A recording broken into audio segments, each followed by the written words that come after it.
अस्सलाम वालेकुम। कैसे हैं आप लोग? उम्मीद करता हूँ कि आप सब खैरियत से होंगे और जहाँ भी होंगे खुश होंगे। मेरा नाम है वहाब और मैं आपकी भेजी हुई स्टोरीज नरेट करता हूँ। अगर आपके पास भी कोई ऐसा वाक़या है जो आप मुझसे शेयर करना चाहते हैं तो नीचे दिए गए डिस्क्रिप्शन पर मेल कर दें ताकि आगे आने वाली वीडियोस का वो हिस्सा बन सके। तो बढ़ते हैं आज की स्टोरीज़ की तरफ।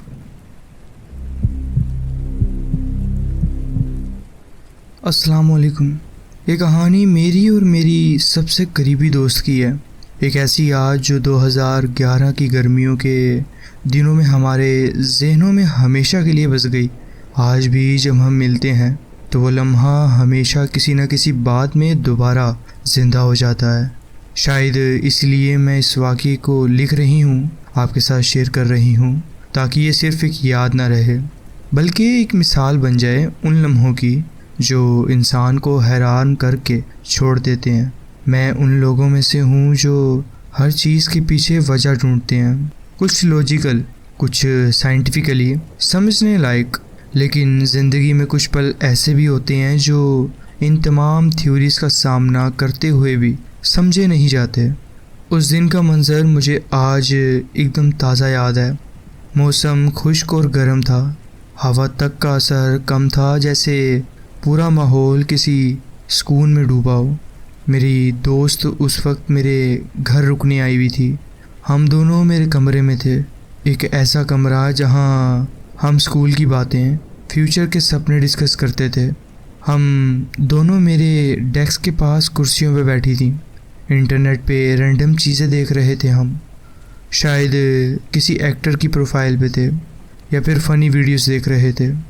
वही सब कुछ जो 14 साल की लड़कियां करती हैं जब उन्हें कुछ खास नहीं होता करने को। मेरा कमरा उस वक्त बिल्कुल बंद था, ना दरवाज़ा खुला हुआ था और ना ही खिड़की। घर में उस वक्त कोई पालतू जानवर भी नहीं पाला हुआ था हमने, और हमने जो पहली बिल्ली यानी पहला जो पेट पाला वो तो 2012 से था। इस वजह से कमरे में किसी भी चीज़ का अचानक हिलना या गिरना किसी भी एंगल से मुमकिन नहीं लगता था। फिर अचानक एक अजीब सी आवाज़ ने हमें हिला दिया। वो एक ज़ोर की ठक की आवाज़ थी। एकदम से ऐसा लगा जैसे किसी ने किसी चीज़ को पूरी ताकत से फेंका हो। घबराहट में हम दोनों ने पलट कर देखा और तो मेरी आंखों ने वो मंज़र देखा जो मुझे आज भी रात में सोचने में मजबूर कर देता है। मेरा भाई का चश्मा जो वो टीवी स्टैंड पे रख गया था वो ज़मीन पे पड़ा हुआ था, लेकिन वो सिंपल गिरने वाली पोजीशन में नहीं था। चश्मा कमरे के दरमियान में था, तकरीबन कुछ 2.5 से 3 फुट दूर, उस जगह से जहां वो रखा गया था, जैसे किसी ने उसे उठाकर हवा में उछाल दिया हो। ये बात सबसे ज़्यादा परेशान करने वाली थी। किसी भी नॉर्मल हालत में चश्मा सिर्फ एज से गिरता तो शायद स्टैंड के पास ही गिरता, लेकिन इस तरह कमरे के बीच में ना होता, बिना किसी इंसानी हिस्से या जानवर के असर के, किसी लॉजिकल एक्सप्लेनेशन के दायरे में नहीं आता। हम दोनों एक दूसरे को देखते रह गए, बेआवाज़, बेहरकत। लगता था जैसे कमरे का हर कोना अब किसी अनजानी चीज़ से भर गया हो। एक खामोशी जो पहले कभी महसूस नहीं की थी वो अब महसूस हो रही थी। मैं हमेशा कहती हूँ कि मुझे फ़िज़िक्स कभी समझ नहीं आती, फोर्स, मोशन या मोमेंटम, ये सब मेरे लिए हमेशा एक किताबी कॉन्सेप्ट ही रहा है। लेकिन उस दिन जो हुआ उसने मुझे मजबूर कर दिया कि मैं इस कॉन्सेप्ट्स के बारे में सोचूं, चाहे मुझे समझ आए या नहीं। क्योंकि बिना किसी टच, किसी धक्के के, किसी हवा के झोंके के एक चश्मा इतनी दूर कैसे गिर सकता है? ऐसी कौन सी ताकत थी जो किसी इंसानी असर के बगैर किसी ऑब्जेक्ट को उठाकर कमरे के बीच में फेंक सकती हो? और सबसे अजीब बात यह थी कि हमने चश्मा गिरते हुए देखा था।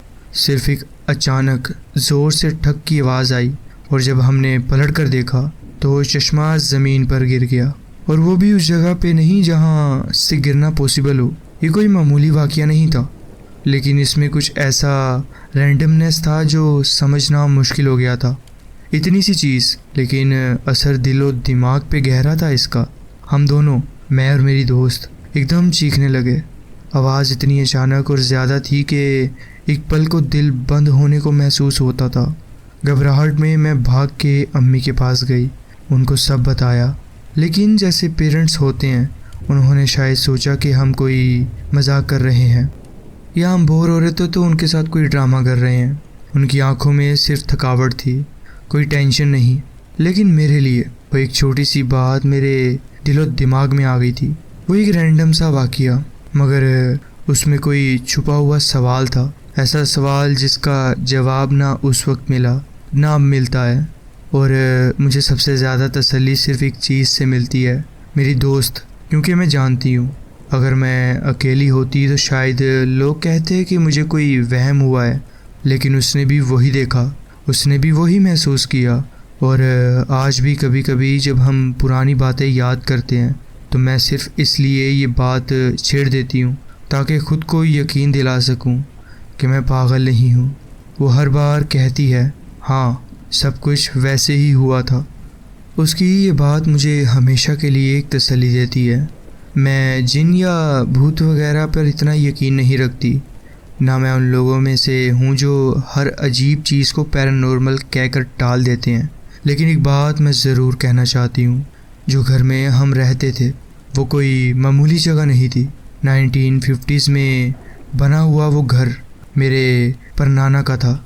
उस घर के दीवारों में, उसकी लकड़ी की छतों में और पुरानी वुडन फ्लोरिंग के नीचे कुछ था, कुछ ऐसा जो कभी दिखाई नहीं देता था लेकिन महसूस होता था। वो अपना आप जाहिर करता था। मेरा कमरा जहाँ ये सब कुछ हुआ असल में मेरे पर नाना का बेडरूम हुआ करता था। रात के वक्त जब सब सो जाते थे तो तभी मुझे कुछ थोड़ा शोर सुनाई देना शुरू हो जाता था। कभी लकड़ी की छत में हल्की सी आवाज़, कभी लगता जैसे किसी ने हल्के से दरवाज़ा खटकाया हो। जब मैंने वालिदैन से पूछा तो वो कहते हैं घर पुराना है, सेटल हो रहा होगा, या फिर सिर्फ ये कह देते कि छत में चूहे या कबूतर होंगे। शायद उनका कहना ठीक हो, लेकिन दिल के किसी कोने में मुझे ये जवाब कभी काफ़ी नहीं लगा।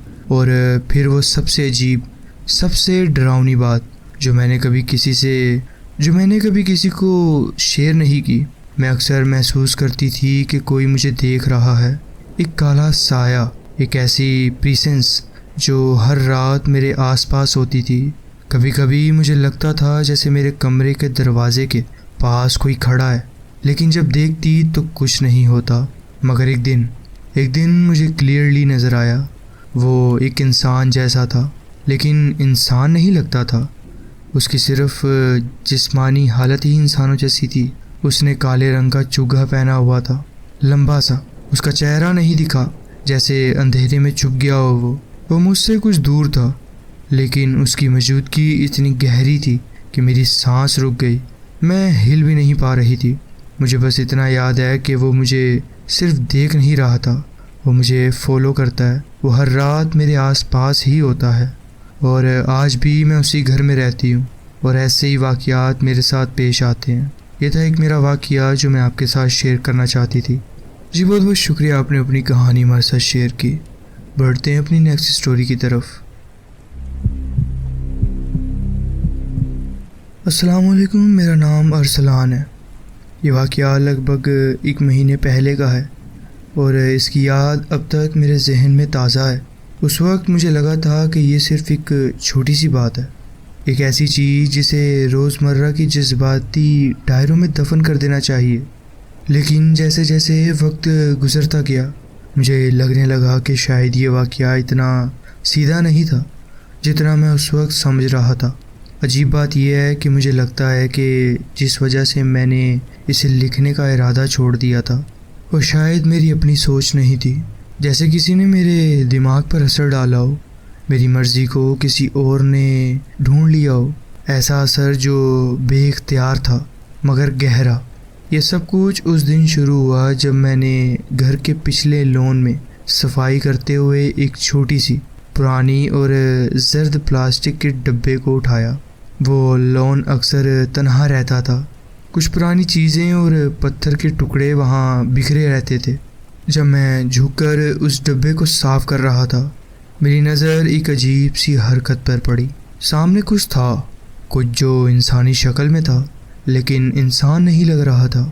वो मखलूक चल रही थी, लेकिन उसकी चाल में एक ऐसी बेसरसराहट सी थी जो इंसानों में नहीं होती। जैसे किसी ने चलने का अमल कॉपी किया हो लेकिन वो चला ना हो। फिर एक पल में वो गायब हो गई, और ये गायब होना भी आम नहीं था। जैसे किसी ने एक वीडियो को एडिट करके उसका कुछ हिस्सा काट दिया हो, सिर्फ वो लम्हा छोड़ दिया हो जहाँ उस चीज़ का वजूद ख़त्म हो गया हो। उस वक्त मैं बेसाख्ता हो गया था। इससे पहले जो भी धोखे मुझे महसूस हुए थे वो अक्सर रुके हुए लम्हों में बंद थे, जैसे कोई तस्वीर हो जो एक जगह जम गई हो। मगर ये वाक़या मुख्तलिफ था।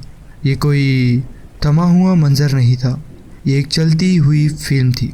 उस मखलूक का जिस्म कुछ 2 से 2.5 मीटर के फासले पर था, लेकिन उसकी मौजूदगी ऐसी थी कि जैसे वो मेरे बिल्कुल पास, मेरे पास खड़ा है। मैं कोशिश कर रहा था कि सब कुछ भूल जाऊं, इसे किसी नज़र का धोखा कहकर चुप जाऊं। लेकिन बस कुछ देर बाद जब मैं किचन में था, शायद मैं किचन में बर्तन धो रहा था, कि मेरी नज़र अचानक अपने दाएं तरफ गई। उस वक्त किसी ने मुझे नहीं बुलाया, कोई आवाज़ नहीं आई, लेकिन मेरे अंदर कुछ कह रहा था कि देखो वहाँ। और जब मैंने देखा वहाँ, तो वही काली चादर में लिपटी हुई मखलूक वहाँ खड़ी थी, सिर्फ चंद कदमों के फासले पर। उस वक्त मुझे सिर्फ उसकी मौजूदगी महसूस नहीं हुई, बल्कि एक और बात समझ आई। ये मखलूक चाहती थी कि मैं उसे देखूं, जैसे उसकी ये चाल, ये रुकना, ये अचानक गायब हो जाना, ये सब कुछ मेरे लिए था। फिर से उसने अपनी हरकत रोकी और फिर वो लम्हा जम गया। अब जब मैं उस वक्त को याद करता हूँ तो मुझे शक होता है कि मैंने दाएं तरफ देखा भी था, या कोई ताकत थी जिसने मेरी गर्दन उस साइड पर मोड़ दी थी।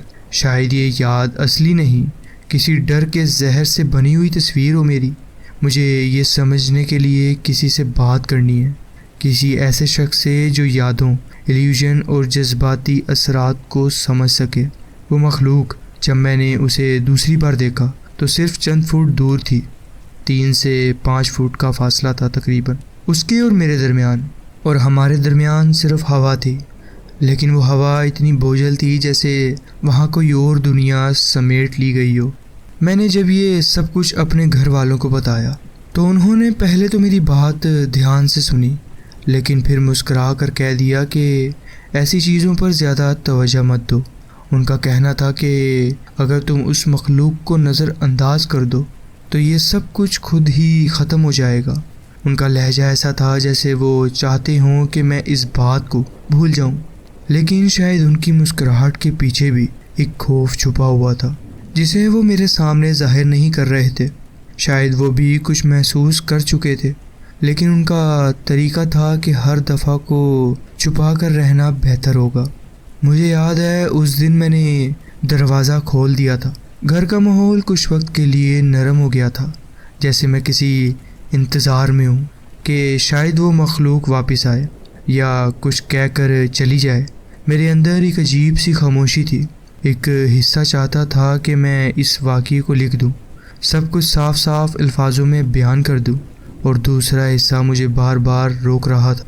हर दफ़ा जब मैं लिखने लगता ये कहानी, कोई चीज़ मेरे जहन में आकर बैठ जाती थी, जैसे कोई अनजान हाथ मेरे जज्बात को दबा रहा हो। आखिर मैंने फिर से डिसाइड किया कि नहीं, अभी नहीं लिखता। शायद मैं खुद नहीं समझ पाया कि ये डर था या कुछ और। आज तक, यानी लगभग 1 महीने के बाद, मैंने उस मखलूक को दोबारा नहीं देखा। ना किसी कोने में झलक, ना किसी ख्वाब में कोई निशान। कभी कभी मैं सोचता हूँ कि शायद वो सिर्फ़ एक रास्ता पूरा कर रही थी, एक मुसाफिर जिसे सिर्फ़ एक मोड़ लेना था और फिर अपना सफ़र जारी रखना था। शायद मेरा घर या लोन उसके रास्ते का एक हिस्सा था। शायद वो रूह सिर्फ कॉलोनी के अंदर से गुजरी हो, किसी के इंतज़ार में या किसी मकसद की तलाश में।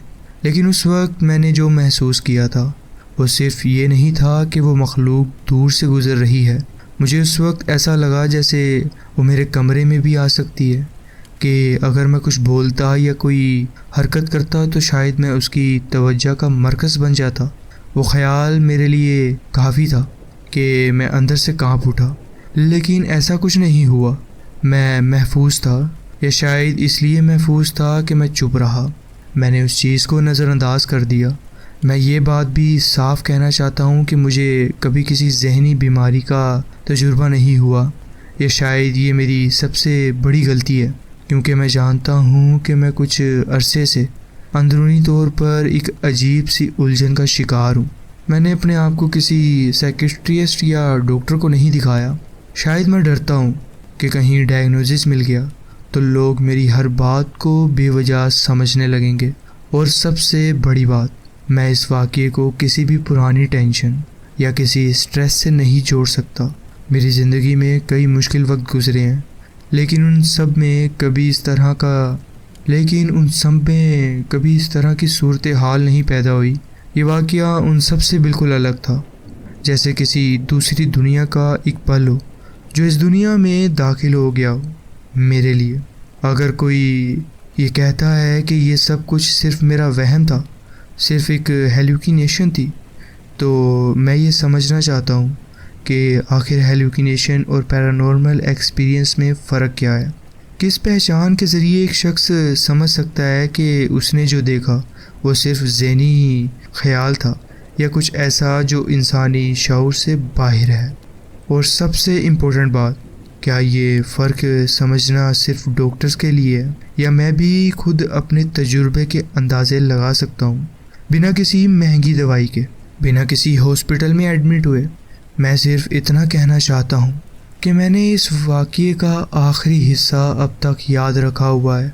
वो पल, वो महसूसत, वो लम्हा जब सब कुछ रुक गया था। ये सब कुछ मेरे अंदर अभी भी कहीं महफूज है, जैसे कोई मखलूक चली तो गई हो लेकिन अपना एक हिस्सा मेरे अंदर छोड़ गई हो। ये था मेरा एक वाक़या जो मैं आपके साथ शेयर करना चाहता था। जी बहुत बहुत शुक्रिया, आपने अपनी कहानी हमारे साथ शेयर की। तो जी फ्रेंड्स, ये थी आज की स्टोरीज़। आप कमेंट्स में ज़रूर बताएं कि आपको ये स्टोरीज़ कैसी लगी। अगर आपको ये स्टोरीज़ अच्छी लगी हो तो वीडियो को ज़रूर लाइक कीजिए और चैनल को ज़रूर सब्सक्राइब कीजिए और बेल आइकन को ज़रूर प्रेस कर लीजिए ताकि आगे आने वाली कहानियाँ वीडियोज़ आपसे मिस ना हो।